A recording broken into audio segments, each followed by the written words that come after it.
Hello, and welcome to the Scene 1 podcast, where two aspiring filmmakers take writing prompts from all over the internet and give them our own takes, because as creators, it's important to constantly challenge our creativity with stories and genres that we normally wouldn't write about. Then we discuss our writing methods, the choices we made, and which idea is the most producible and which idea is the most pitchable. I'm Sam. And I'm Derek. And this week's writing prompt comes from reddit.com from the forums r/writing prompts. Beware of an old man in a profession where men usually die young. From user C Snake. And the modifier is that it must be in the horrific horror genre. Alrighty. Now we will take a short break to create our own treatments, and we will be back only in moments to discuss. Well, that was quick. Indeed it was. Sam, would you like to go first, or would you like me to go first? I think I'll go first this time. Okay. So my film is called Trapdoor, and the summary is Ava is an amateur spelunker and treasure hunter who is recently taken under the wing of a professional explorer, Manuel Carver. As they're on the trail to discover an ancient treasure beneath the earth, limits and relationships are tested as Manuel and Ava lose their companions and their crew to traps and vicious creatures. As they near their destination, Ava suspects that Manuel isn't telling her the entire truth about the expedition and whether or not she will be the next to perish in this perilous journey. Man. Mm-hmm. Perish in this perilous journey. Indeed. Mine is called Slain, and in the kingdom of Xandra, men of the land can either live as a slave or die as a slayer, a warrior sentenced to a life of fighting unnatural creatures that have threatened the kingdom. Marcus is the oldest living slayer, a man of 60 years of life, and he is called forth to face off with a creature that no other slayer has managed to kill, the Black Shadow. The queen sends Marcus on a mission, granting him the opportunity to become the first free man in over 1,000 years, if he manages to slay the Black Shadow. Aroused by the thought of being a free man, Marcus ventures out to a small village that the Black Shadow has taken control of. Tell me where the story goes with Trapdoor. So the story with Trapdoor is that I'm pulling a little bit from Uncharted, The Descent, and Atlantis: The Lost Empire. Okay. And I guess the best way to explain Manuel is imagine Sully, but evil. Okay. Yeah, but evil and a bit of a serial killer. And notice how his name is Manuel Carver, like. Oh, Manuel Carver. Manuel Carver, like man Carver, oh, God. Serial killer, all that that is. You know, kind Okay. of hinting at the name. Very, very poor name choice from his parents, but you know, Yeah. that's not the important part. Essentially, as they go on through this journey down into the earth, it turns out that Manuel had lied about everything and that there is no treasure. But he got everybody together in this giant expedition and brought them down to this dead end, basically, so he could kill them all. That's just the general idea of his plan. And Ava needs to very quickly decide whether or not can she trust this man? Like, can she trust anybody? And I kind of threw in the creatures to add a little bit of suspense. Like, oh, if everybody is losing so much, then this treasure must really be worth it. But no, it is a lie. And I gave it the title Trapdoor because of trapdoor spiders. Everything is not what it seems, and before you realize it, you're dead. What I like about it, too, is that the way you could structure your film is that the story takes our characters through, and then at the midpoint, instead of like doing a climax where it's revealed, at the midpoint, that's when the film switches from this treasure hunt expedition to a thriller underground, miles below the surface. And it becomes about escaping and surviving rather than this like twist at the end with a climax. You could really build it and then reveal it, or do something that sets the audience on their toes. Like maybe they get separated and she has to find her way back, or perhaps he does reveal himself and she figures it out that he's systematically killing everybody on the way down, and it was all part of his plan. Yeah. And like all these creatures, they're not actually creatures, they're companions that got lost exploring on their own, that he like found, dressed up, tied up, and you know, gagged, and made them go back and try and made them look worse for wear, so then the party would kill them. Yeah. You know, and like manipulating good people into doing bad things while also systematically killing them off is a great way to torture somebody, because Ava will have to, prove that she's a good person, but she could have done just as many horrific things as he's done accidentally. And that is what's interesting to me. Exactly. It's this really messed up scenario that Manuel has been putting people in for who knows how long. Right. Ava is definitely not the first. She could be the last, depending on how it goes. Or Right. it could just continue. It could just continue for as long as Manuel pleases himself with that. You do bring up an interesting point. I thought about trying to have the creatures involved in some way with Manuel. Like, are they sentient? Are they demons? Did he make a deal with the devil to just human sacrifice everybody? Is he just sadistic and wants to do this? Are these creatures completely unaffiliated with him and only he knows how to defend himself because he's done this so many times?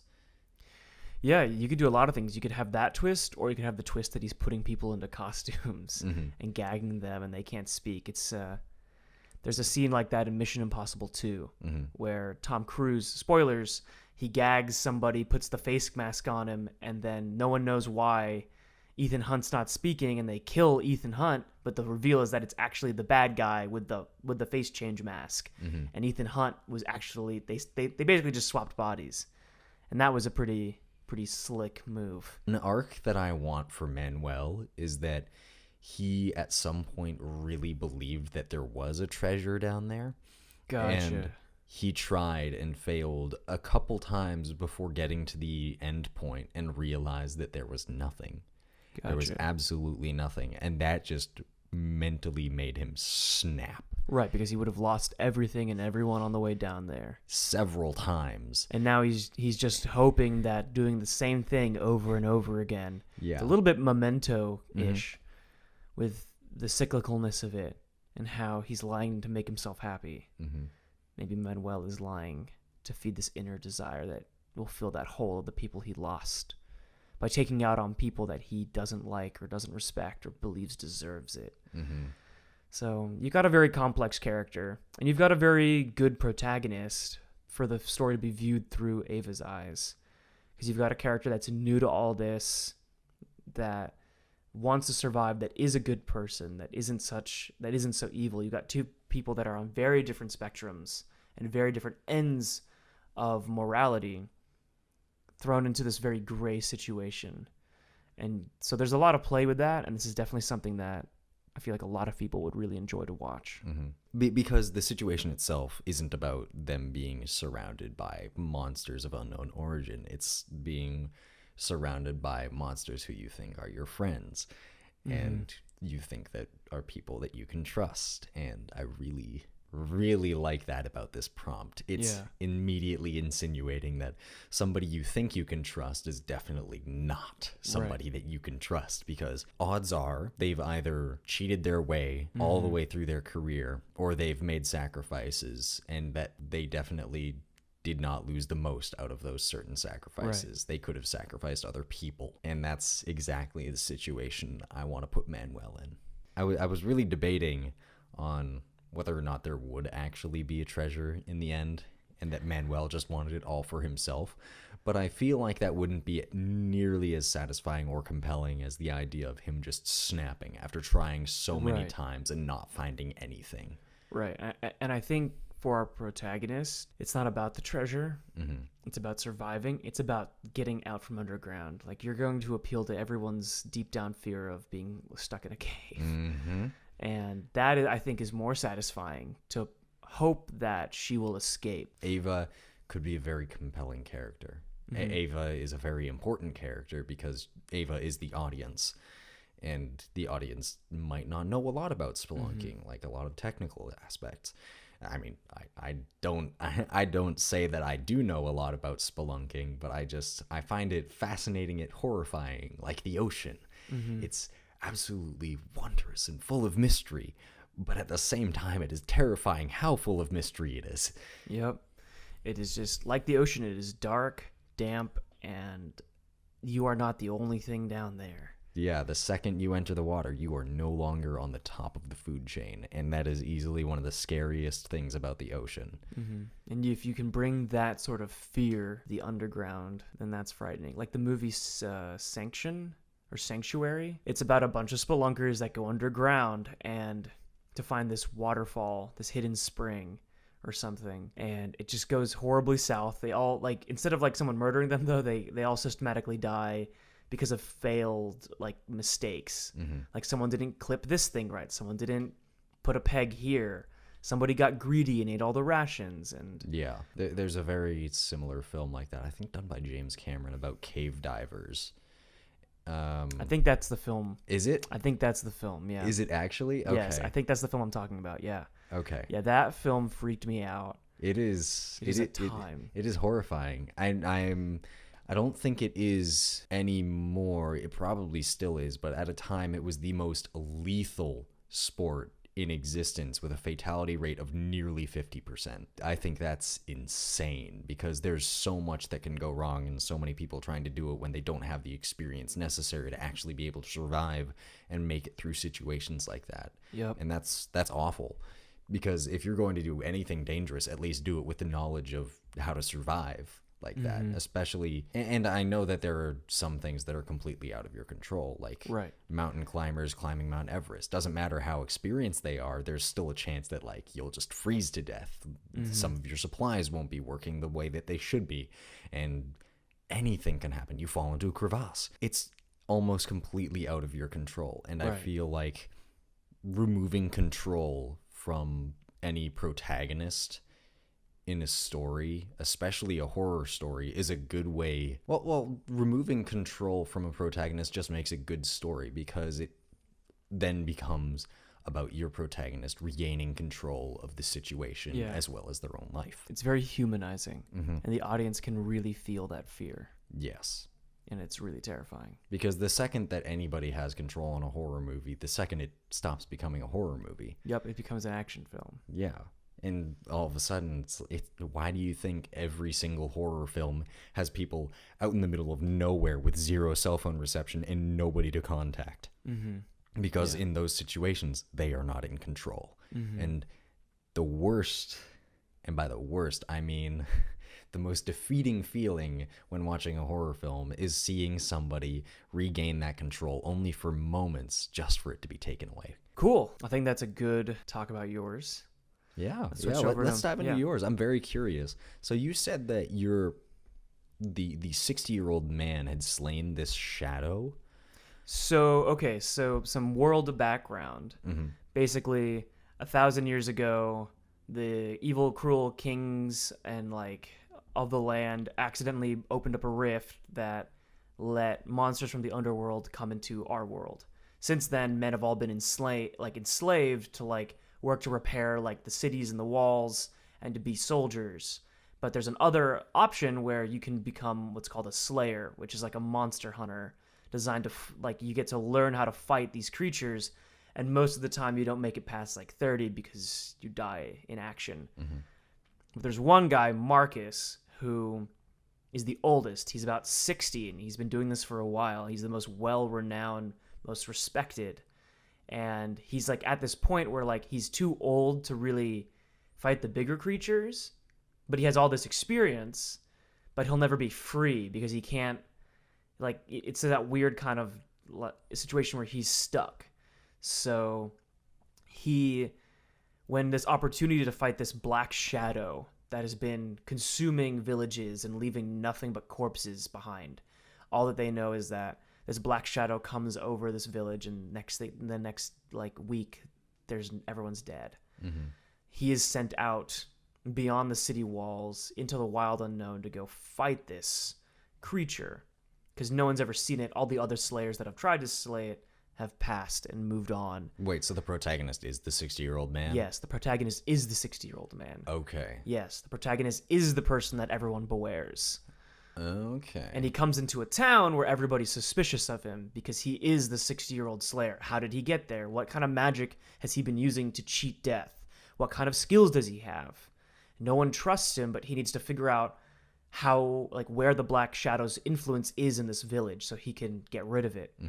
because he knows it's some sort of magic. He knows it's some sort of darkness that is consuming people. And as the story progresses and as he begins to unravel this mystery, he realizes it's not magic, it's nothing. It's just a parasitic hive mind that is slowly infecting the villagers one by one. And once it's infected everyone, it harvests them and moves on to the next village. So he has to now figure out which people are possessed by it and which people aren't. And then he begins to systematically kill everyone.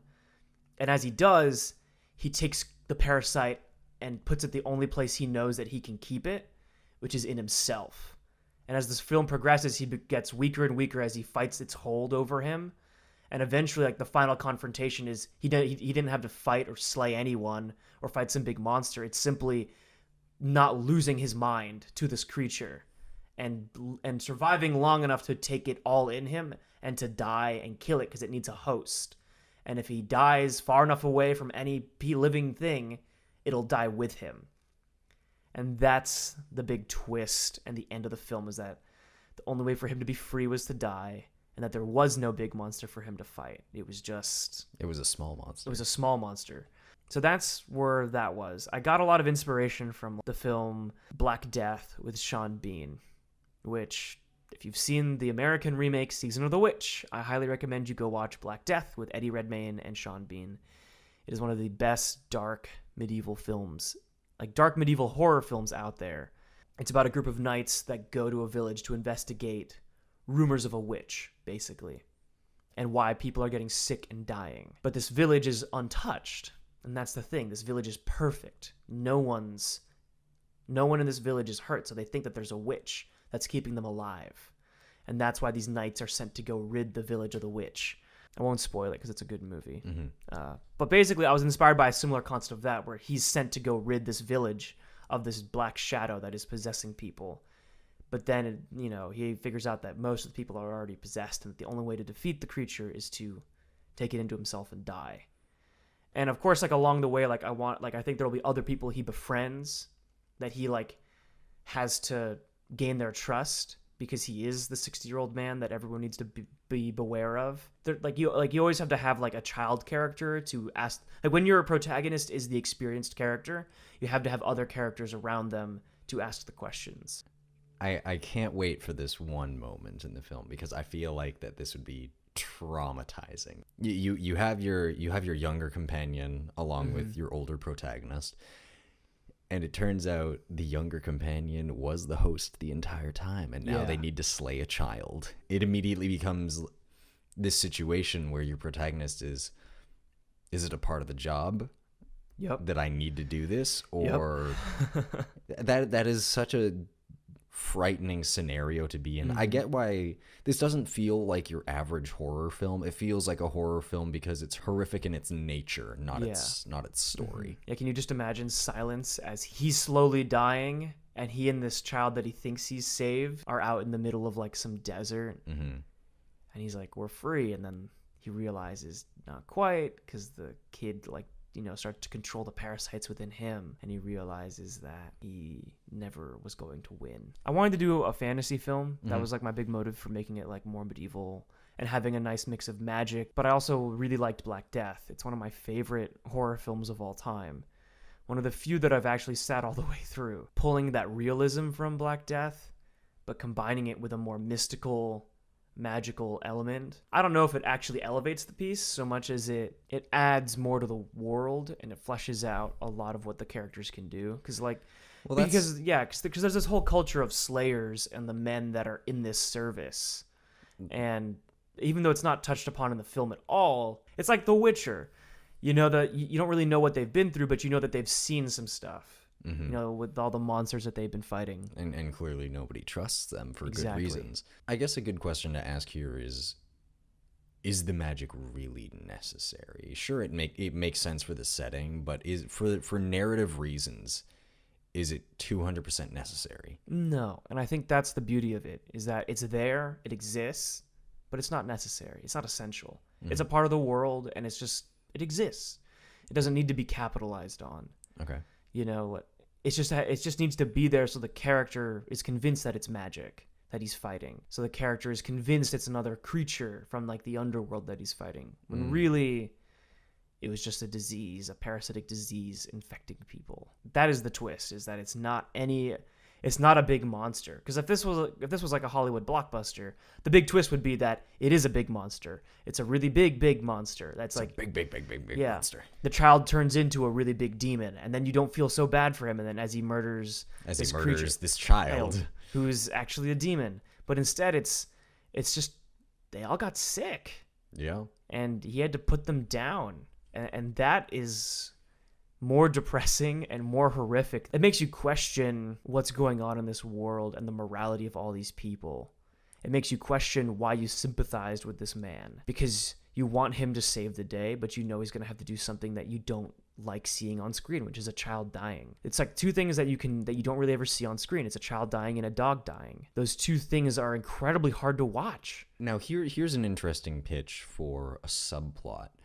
Because your protagonist is going around and killing people infected, what if the other people who weren't infected yet saw this happening and were disgusted and they were horrified and they thought that this 60-year-old man had lost his mind? No, yeah, that's definitely a part of it. And therefore sent for like the main capital or something for more slayers to take down this 60-year-old slayer. Ooh. So by the time... And take this where you want, but the way I imagine it is that by the time that your 60-year-old slayer thinks he's finally done it and like captured the parasite within himself, all of the other slayers show up, and then it ends with all of the other slayers bringing the parasite back to the capital. That could be like a good post-credit scene. Yeah, that would be an incredibly tragic ending. Yeah, because then he failed. That's how like it should end. That is how it should. That's how it should end. Even though deep down I want him to be alone when he dies and to finally feel free. But that's not how it should end. How it should end is because it's the cyclical cycle, you know, an eye for an eye. That's basically what's happening right now. And you know, more violence only leads to more violence. And he did these violent acts to save this village when he could have just left and just burned the whole, like, or not even burned the whole village down, just like left them alone. You know, he could have just made his analysis and come back and be like, there's nothing, and nothing would have gone wrong. But instead he figured it out and he was like, I am going to do what I do best and kill all these people. And then there's the slayers at the end. That would be like, oh, he's like alone in the desert and you think he's going to die. And all of a sudden, like 10 swords surround him at like throat point. And it just cuts to black and you're left wondering, oh. See, I can imagine you getting your satisfying ending, but also the horrific ending at the same time, where the parasite doesn't necessarily immediately need a new host, where it can survive within a dead body for a little while. So in a way, you can have your 60-year-old protagonist die with the parasite inside him and finally feeling like he's being free. But in the end, they find his body, and it's like, all right, let's bring it back, and let's make it seem like we killed him, and display it as an example of slayers who do their jobs poorly. And then they bring it back to the capital, but by then, every single slayer is infected. And so by the time that all those slayers get back to the capital is done for. There's nothing that they can do, and it's all over. But clearly you don't need to show all of that. You just need to show the slayers showing up and one of them being almost immediately infected, but without the realization of everybody else. Yeah, it could be like a subtle thing, like his eyes start to yellow or something. As much as I want it to be like a happy ending for him, it should end with the cycle of violence continuing, because that is the nature of this world. I feel like this is the only way this world could end. If it was wiped out by everybody's own desire for violence and the destruction of each other, and next thing you know, everybody's destroying each other, and it's the parasite destroying everybody. Nobody trusts each other, everybody's dying, and this horrific world that everybody lives in this story is over. It's done for. Everybody will perish and nothing will be left.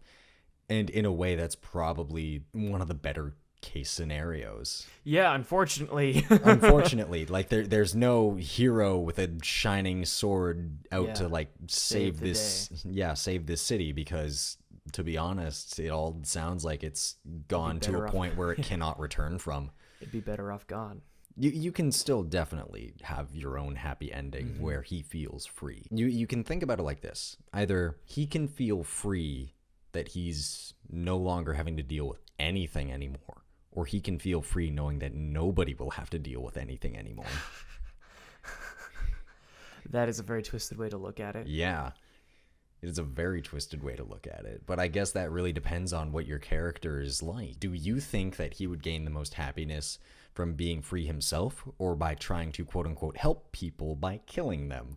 Because at some point the lines can blur whether or not he thinks he's doing his job or he's actually helping people by killing them. Yeah. I think he definitely